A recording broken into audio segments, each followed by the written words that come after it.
welcome to my channel. Today we'll be learning the piano accompaniment of Let It Be by the Beatles in its original key. Here's our middle C for reference. The song is in the key of C major with no sharps or flats. We'll begin with the intro and verse sections, which sound like this.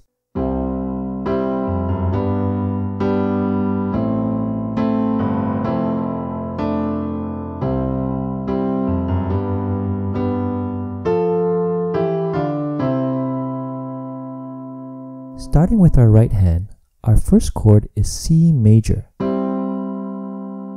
with G, C, and E played together.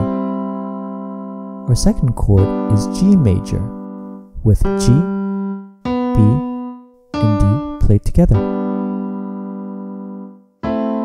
Next chord is A minor with A, C, and E played together. Next is F major 7, but we'll play A, C, and E together. Then we have F major 6 with A and D played together. Again, that's C major, G major, A minor, F major 7, and F major 6. On our left, we have C for C major, G for G major, A for A minor, then we have F for F major 7, and we don't play anything on our left for F major 6. With hands together, we have C major, G major, A minor, F major 7, and F major 6. The rhythm we'll use for this sounds like this. C major, G major, A minor, F major 7, and F major 6. That covers the first part of the intro and verse sections.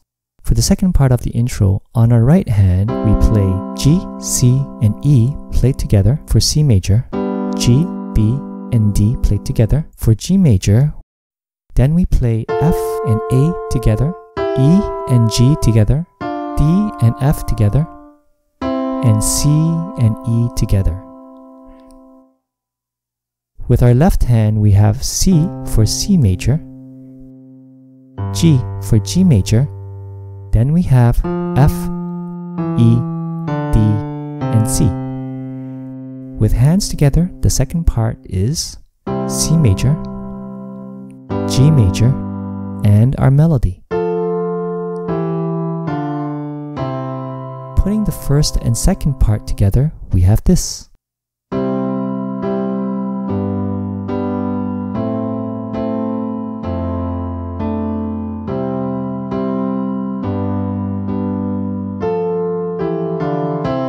Now for the more advanced players, you can add passing notes in between our chords. So when we play C major and G major, we can add passing notes in between the chords.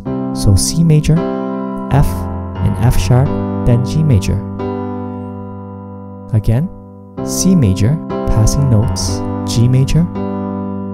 Then we have A minor, and we'll add our passing note G, then F major 7, and F major 6. C major, passing notes, G major, and our melody. Again,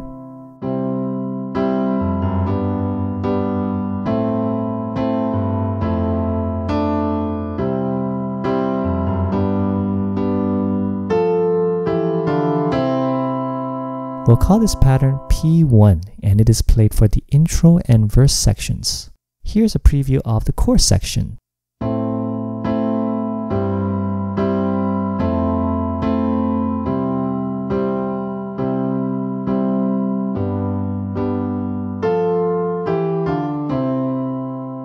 Starting with our right hand, our first chord is A minor with A, C, and E played together. Next chord is C over G with G, C, and E played together.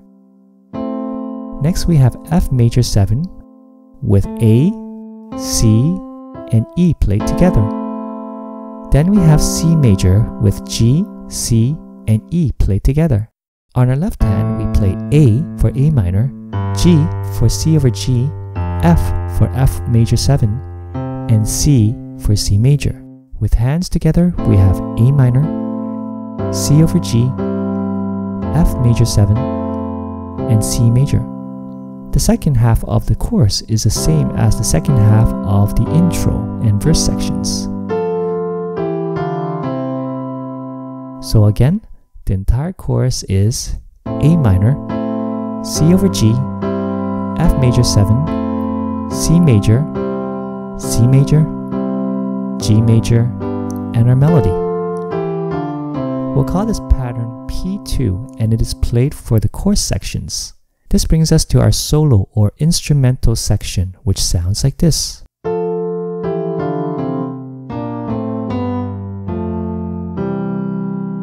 Starting with our right hand, we have our melody, which we learned earlier. Then we play B flat and D together, A and C together, G and B together, F and A together, and E and G together.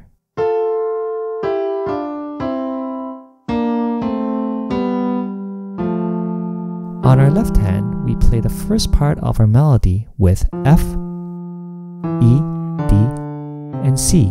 Then we have B flat, A, G, F, and C. We'll play that a little faster.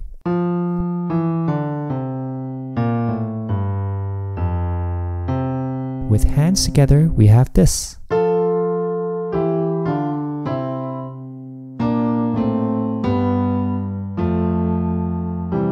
Playing that again a little faster, we have this.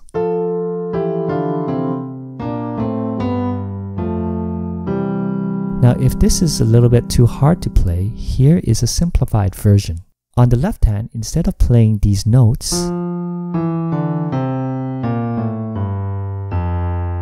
we can play F, C, G, and C. So with hands together, we have this.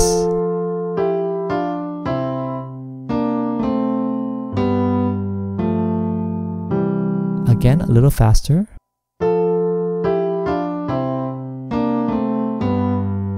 We'll call this pattern P3 and it is played in the solo instrumental sections.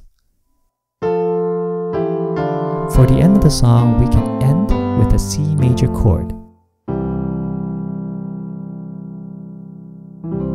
with C on the left and E, G, and C played together on the right.